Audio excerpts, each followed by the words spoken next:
We've done the inside, we've done the outside, both of which are looking pretty dang good. And I have just come to realise we have no cobalt. In fact, I have very little room to manoeuvre. Oh dear. This might be fun getting out of. Officer's log 09. Stardate 07-02-2081.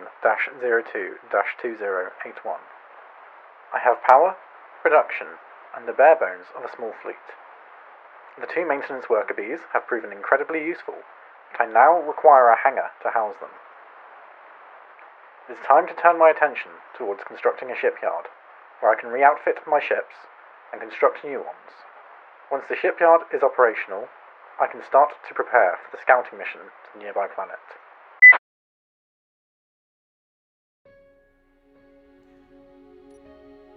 Hello, fellow engineers. Welcome back to the Void. Now, today we are going to address the elephant in the room, something I've been saying I'm going to do for the last few episodes and just haven't. Truth be told, I've been procrastinating. Because today we are going to build the hangars and pads and all the infrastructure needed to start building more ships. Now, the reason I've been procrastinating is because I've been waiting for the DLC to come out. Now, this DLC, the most recent one, gives us these massive structural blocks, so we can build platforms easily. Even comes with a connector block, so we can build landing pads easily. Comes with these cool brace blocks, which I've got ideas for. And yeah, just in general, these blocks are going to make building stations, building landing pads, building hangars so much easier. Now, this other thing that I've been really looking forward to is this bulk cargo container. Just look at that. It just looks cool. It looks like a shipping container, which I believe is probably the aesthetic which they were going for. Oh, that's got doors on it. Do those doors open? This thing takes a lot of resources. Do those doors open? No. They look like they should, but they absolutely do not. Which is a shame, but understandable. Okay, even so, this thing looks amazing. So we're going to have quite some fun. Oh, I forget there's no gravity here. Now, the reason we are building our shipbuilding facilities, our shipyard as it will, is because I miss planets. It's a hot take. The game is called Space Engineers, but I really like being on a planet. That's the nearest one. Can you see how far away it is? It is, yeah, it is far too far. So, what I want to do, before we dedicate all of our time and resources in packing up and moving, because I'll be very honest, I quite like how this has turned out. I quite like the sanctuary base. So before we pack everything up and move, I want to do a cheeky survey. I want to do a cheeky survey remotely. This is why we have built the antenna dish, the laser antennas, and why we need a comprehensive shipyard, because I want to build a network of communication satellites between here and that planet, but I want to do it in a way that means I don't have to stack a whole bunch of reactors on each one. So, the maths works out, one satellite every 1,000 kilometers, and my crude estimations puts me about 5,000 or 6,000 kilometers away from the planet. So if you do the math ain't mathing, but if you do the maths, that's about 6 satellites. Each one of those has to be able to support two-way communication with laser antennas, which is about 10 megawatts. Now, very conveniently, the solar panel that you can't see because it's too dark, but rest assured there is a solar panel over there somewhere.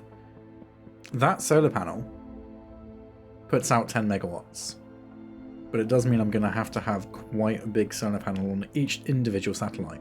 So the footprint of each satellite is going to be big. I need a carrier to be able to take each satellite, and I want to do all 6 at the same time. So I don't want to have to do a whole bunch of back and forth. I want to be able to go there, drop a satellite, move to the next one, drop a satellite, move to the next one, drop a satellite. So I need a carrier that can carry 6 of these satellites, each of which is going to have oh, there it is. Each of which will have a solar panel module which is about that size. Now, I'm probably not going to dedicate a solar tracking array to it, because, quite frankly, I want to be able to try and print this, or not print it, project this. I want to be able to try and project this. And projecting with subgrids just doesn't work. So it's going to be static solar panels, so I'll need more than this. So if each satellite has a solar or set of solar panels which is this big, and I need 6 of these, and then I need something to be able to strap these satellites to put them into place, you can see how this is going to be a big project which needs a bit more infrastructure. So to that end, first things first is we need a couple of hangars where we can store the worker bees and any other small utility ships we end up making. And then we can move the miner onto this pad temporarily, build another large pad nearby, and then put in everything we need to construct everything else. I think that's the rough plan, that's the rough order of operations. So I guess the next step is see how well we execute on it. Okay, so in terms of hangars, I was thinking about where I could put them, and I noticed how nice and flat these roofs are. That's making me think that this is prime real estate for a landing pad. So what I'm going to do is I'm going to put the hangars on top of the fabrication building, largely because the worker bees, they can be stored inside, but also I think it'll be quite cool seeing whenever I need some kind of assistance or remote welding or anything like that, watching these big doors open and just one of the small shuttles come out. Especially considering the main construction will probably happen either on this pad or on the new pad that we construct. So I think this is a good call. I think this is definitely the right call. Now, in order to aid this, I have made a link through to the fabrication building. I did depressurize everything first, so no oxygen was lost, don't worry. But yeah, there's now a link through to the fabrication building. That will come up into this little area here, which I think I'll probably just do a corridor so I can airlock it and bring it this way, and then have it come up over this side. And I think I might leave this as just mainly an empty void for the moment. I'm not sure what I'm going to put in here, but I think a lot of this is just going to be maintenance void. The main reason why we've got this gap is just in case I slam down onto the pad too hard and go through it. Which shouldn't be too bad, or shouldn't be too much of an issue, as these big structural platforms have 51,000 integrity. It's about 20 times more than a normal steel armor block. So that's the idea. Now the sun's come round, so I have to try and stay out of it for as much as I can. It does make it a lot easier to see what I'm doing. What we'll do is we'll check in once we've got a better framework in for this hangar bay. So before I get too carried away with continuing building, let's just go over what I've done. I've brought up a conveyor pipe along the outside here and plugged it into the side port for this pad. I've made myself an airlock system which goes around. And that comes out just underneath here. So this will be the main airlock to separate the fabrication from the hangar bay. I've got these 2 timer blocks here which will control the depressurization. An event controller here which will also be used for depressurization. I'm not too sure how I'm going to set it up yet. And I also don't know exactly how many of each, or how many timers and how many event controllers I will need. So that's going to be something to look forward to. I have a button panel in here because this is going to be much like the decontamination airlock. This is going to be an event controller controlled airlock as well. Just because if these doors are open and I'm able to rush through this entire airlock without shutting one of these doors, I could very easily vent the entire fabrication building, which is not ideal. That is a lot of oxygen to lose. I do have a separate oxygen tank here, so we can stockpile a little bit more, because we only have one tank on the station itself. I think my next step is to get these pads welded up, and then get the gates welded up, and then figure out how I'm going to do the wall details, and then do some greebling. Okay, next layer is done. So I've gone around and covered up all of the orange bits. Oh, shut up, Sue Lady. I've gone around and covered up all of the orange bits with these interior walls. So that all now feels nice. I've got the next layer of wall up, and that now all feels nice. So I think weld the pads, weld the gates, build the walls, do the details, and this is almost done. Okay, so I've noticed a few flaws in my plan. The first one being, it's too long. The Worker Bee Mark II is just too long for this style of pad design. It's largely because of the extended welder, which we extended out because of the issues we had when welding the tower. Now, the other issue with this design is, for some unknown reason, they don't work the same as the inset connectors. They don't have the same reach. So this setup can lock fine on this connector here, but not on these new big pads, which I think is a bit of an oversight. So I can't actually use these structural platforms with the Worker Bee, which is a shame, because they look really good. Now, what can I do to mitigate this? I could park it forwards and reverse it out, is one way to do it. But that doesn't change the fact we can't actually connect to them.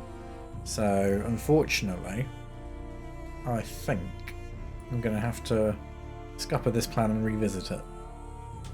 No, I've changed my mind again. I want to use these pads, so I'm going to have to compromise, and the best compromise I've got at the moment is to cut away these blocks here and replace them with another set of gates.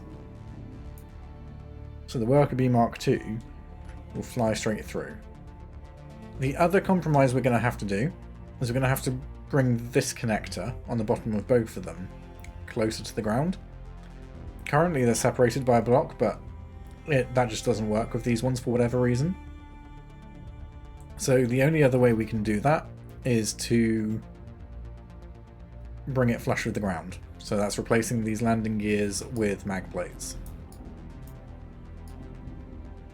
So I'm going to quickly do that to both this one and the Worker Bee Mark II. And then hopefully we'll be able to use these pads. Okay, problems are solved. Both now fit on the pads. And to be fair, parking it this way around works. Like the overhang over the stairs works fine. This one's nice and short and stubby, so this one works fine anyway. And the connector's more central on this one anyway. This one's right on the very end. Okay, so this all works. That's good.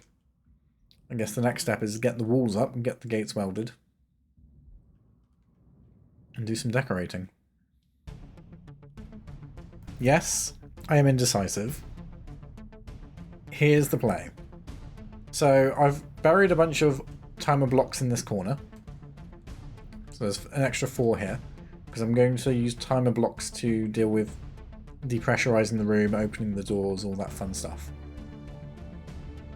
But this little room There's its own little sealed room. And in here is where we're going to put a whole bunch of freight, cargo, that kind of thing. Make it look like it's a little storage room. Just somewhere where some of the welding ships have been offloaded to.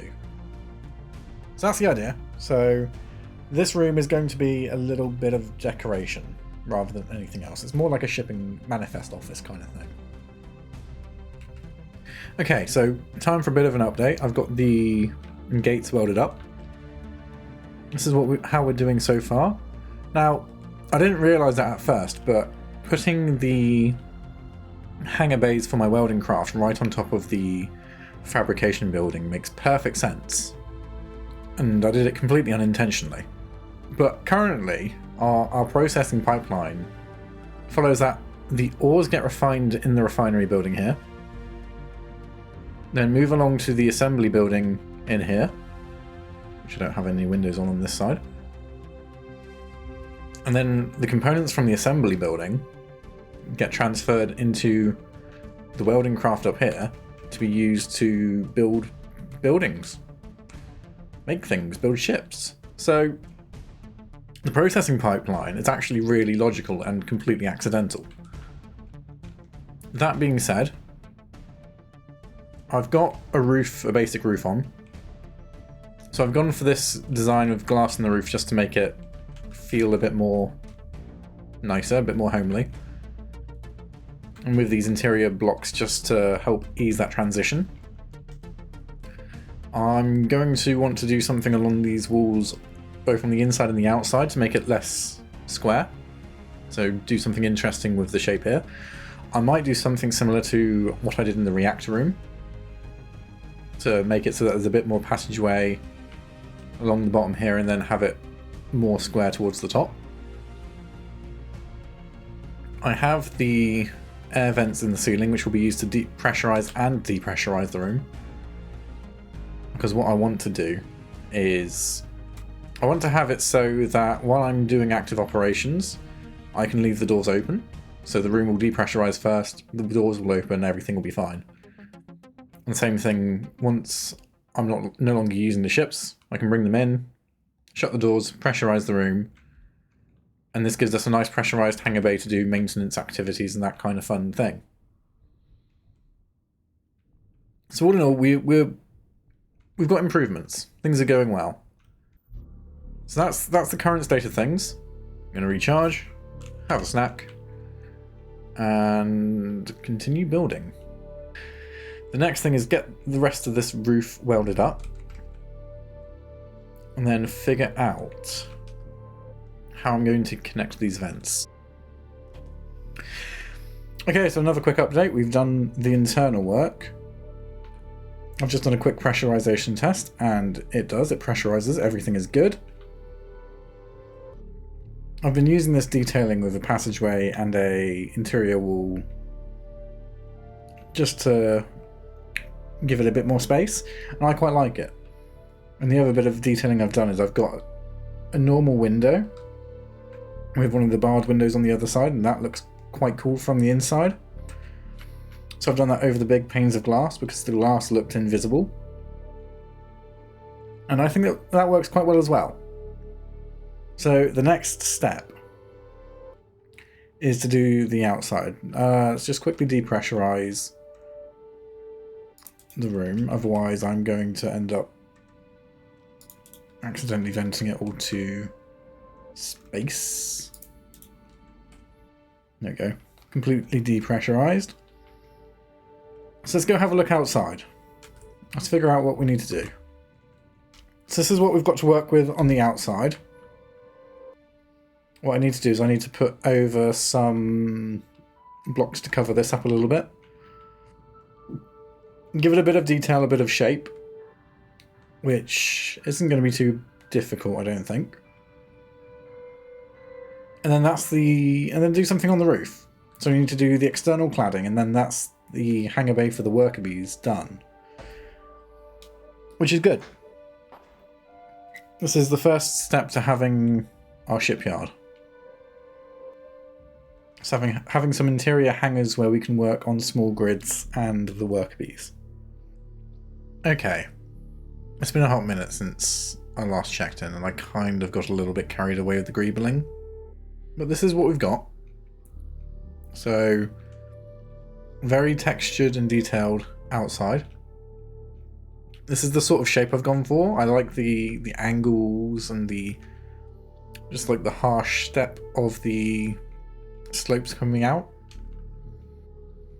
I've also added a whole bunch of details onto the roof, just to make it look less bland. Ooh, some of these aren't welded up.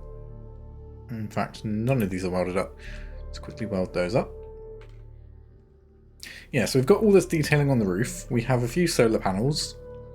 Again, largely as detail pieces rather than functional. We've got this little antenna thing.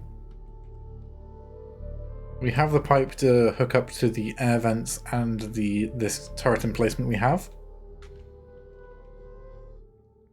And we have the safety railings. Now, I have done a few things internally as well, so a few extra things. So one of the things I've done is I've added all this conduit, just to make it look like that everything is wired up. I've added these flashing lights by the doors, which help signify that they're open, which, I mean, you can see that they're open by the fact that the doors are open. But it also helps when I'm docking the worker bees, because I can see how close to the doors I am, and if I'm going to clip something. So they're just landing aids. What else have I done?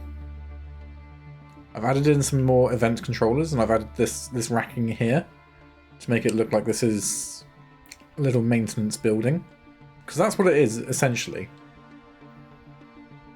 Loading and maintenance. I've added these two screens here. I haven't really touched on the inventory management scripts that I'm using. So I'm using the goat sorter system. One of the things you can do is you can set it to stockpile certain cargo containers or groups of cargo containers. So what this is doing is it is managing the cargo containers on the worker bee, on this one, so that if I use it for welding, I can quickly fly through these doors, park on the connector. The script will just shunt a whole bunch of more resources into the cargo container. I can pick up and fly off and then go back to welding. So it's basically a way for me to quickly reload the worker bee without having to worry about what materials I need. What other changes have I made? Oh, I've upgraded these pads. So I've given them some lights because you couldn't see anything.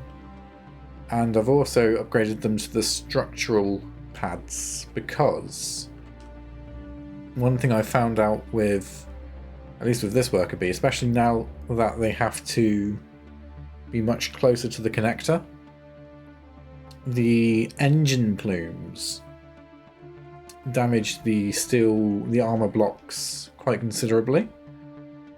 But with these pads, because they're so big and so durable, it doesn't matter so much. So that's one of the reasons for upgrading the pads here, and it also gives me just a few extra connection points for if I make a few more small ships.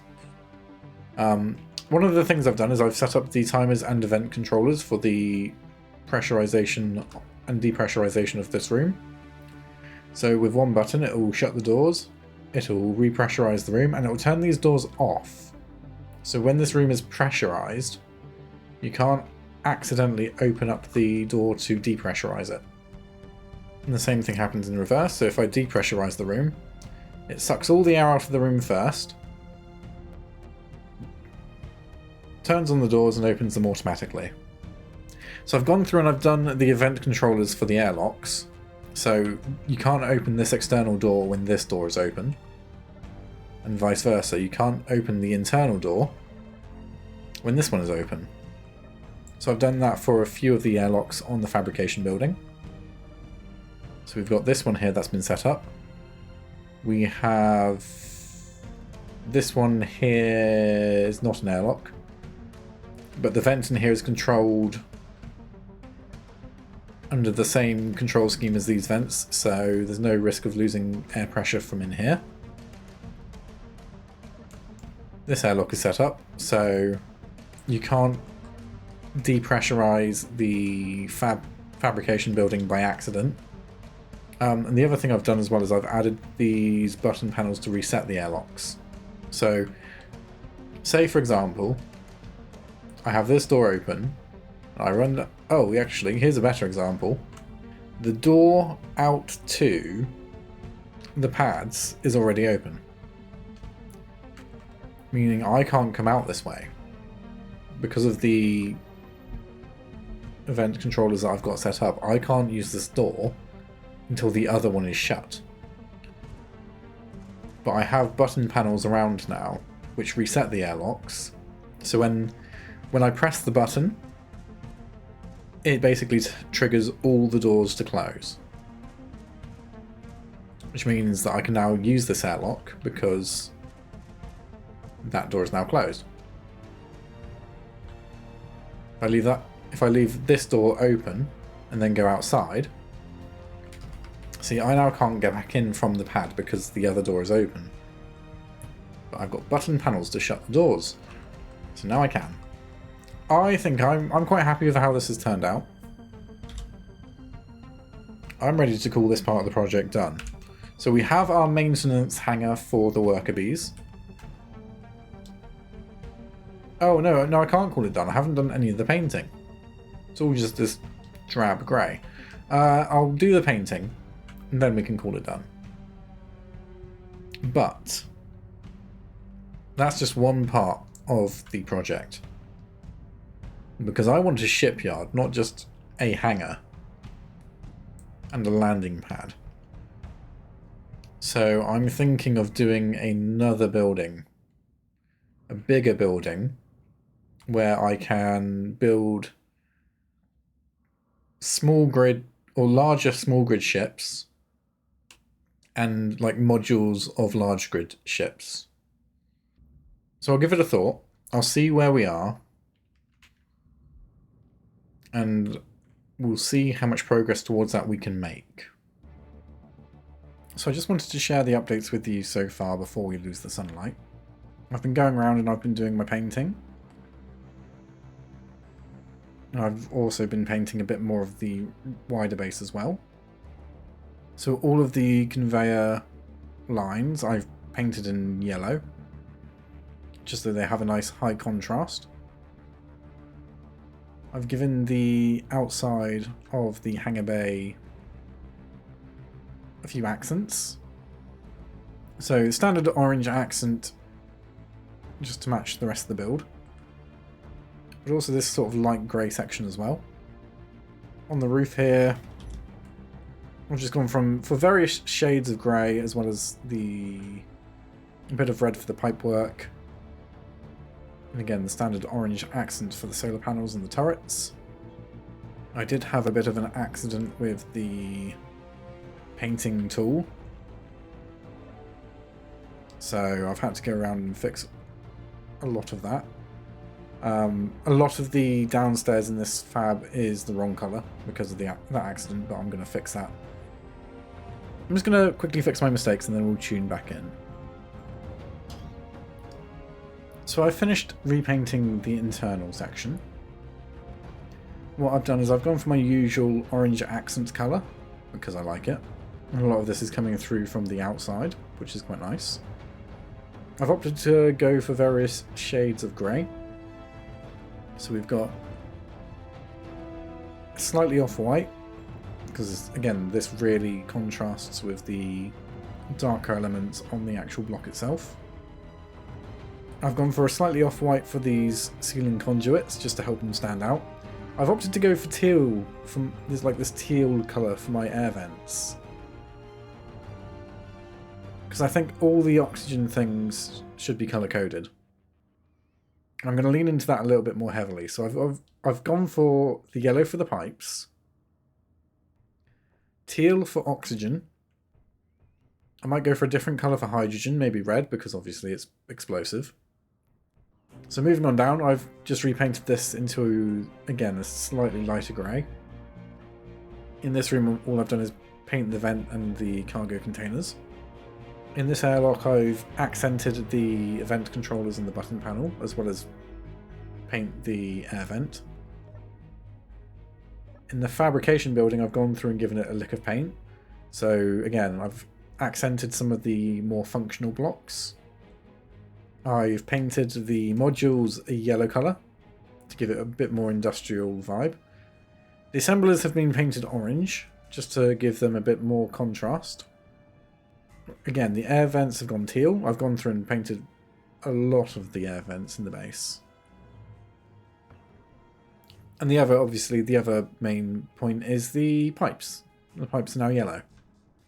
I will slowly go back through and repaint some of the other buildings to match the new colour scheme as and when I get to them.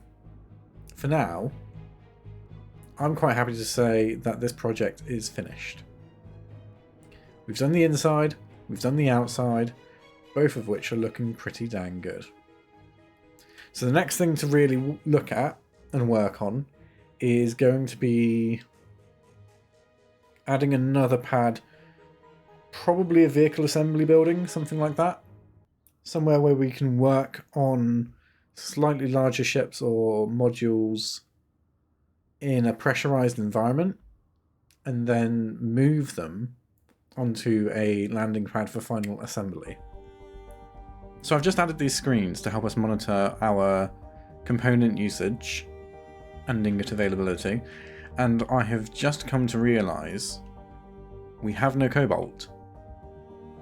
And because we have no cobalt, we are running low on metal grids and thruster components, and everything else that requires cobalt. There it is, metal grids, 388. So, before we wrap up, we are going to have to go and get some cobalt, because we are desperately low. And it takes forever to refine. So, let's go on a cobalt trip, and let's stock up, and hopefully that puts us in a good position for next time. Okay, pre-flight checks, everything is fine. All the lights are now on. We're full for hydrogen. Where is this asteroid? Out that way. There it is, target locked, we are on the move. Initiating reverse burn. Going for a slower approach. Let's go find that cobalt. Well, that's one deposit exhausted. There is another cobalt deposit 165 meters directly in front of me, so I might just tunnel straight through instead of flying around. That seems like a bad idea, but you know what? Nothing ventured, nothing gained. I'm honestly quite impressed by how effective this is at tunnel boring. I mean, I shouldn't be surprised. It is pretty much just entirely drills. But look at this tunnel. Right, so the cobalt's up there. We kind of missed it. Which means I'm going to have to try and angle this slightly to try and get a better angle at it. Which isn't the end of the world. We have we've got plenty of room to maneuver in this tunnel. So it should be doable. I just need to realign. Here we go. Realignment has been done. I just don't have a lot of room to maneuver. In fact, I have very little room to maneuver. Oh dear. This might be fun getting out of. So it turns out this deposit was much bigger than I was envisioning, because I was hoping to just be able to plough straight through and then out the other side of the asteroid, but this seems to go on for quite a while. Which is not ideal, because that might mean I have to either try and turn around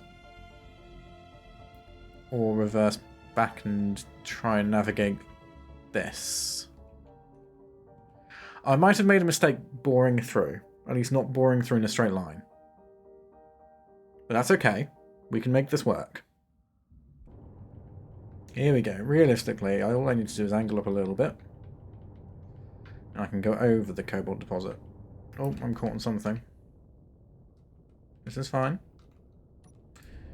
Just a little bit of realignment. And we are home free. Cool, we've broken out the asteroid, time to return to base. I don't like not being able to see anything. You know what, we can put it, instead of docking it on the gantry, we can actually put this down on the pad now.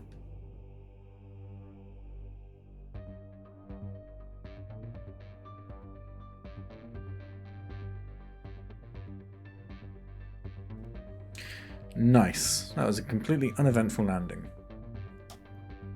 I have to admit, this pad is the perfect size for the minor heavy, which I think was deliberate.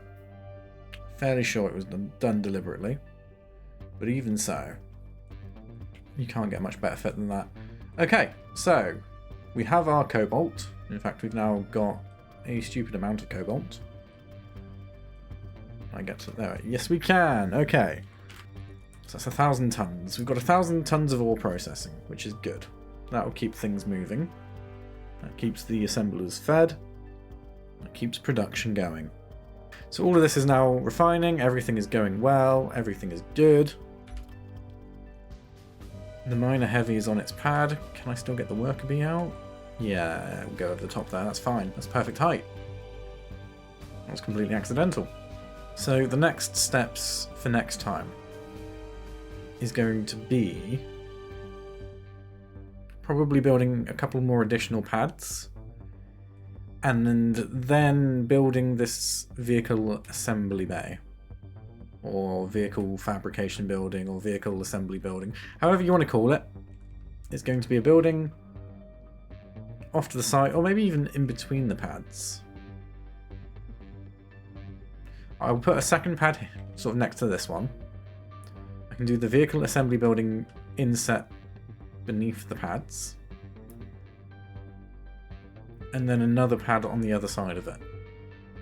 I think that's how we're going to do this. So that can all wait for next time. Well, thank you all for joining me on this journey today. We've had a very productive day. If you've enjoyed this video, please consider liking and subscribing. It really helps the engagement, and we shall see you in the next one.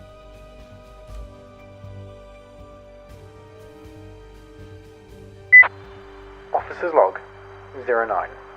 Addendum. Stardate 13-02-2081. The hangars for the worker bees have now been assembled, and the minor heavy has now been relocated to the main landing pad. Next on the agenda is to build the vehicle assembly building and the auxiliary pads around it. This is so that we can start constructing the 6 satellites required for long-range communications, and the carrier ship to put them into position. This is Fiery Shadows, of the UPML, signing off.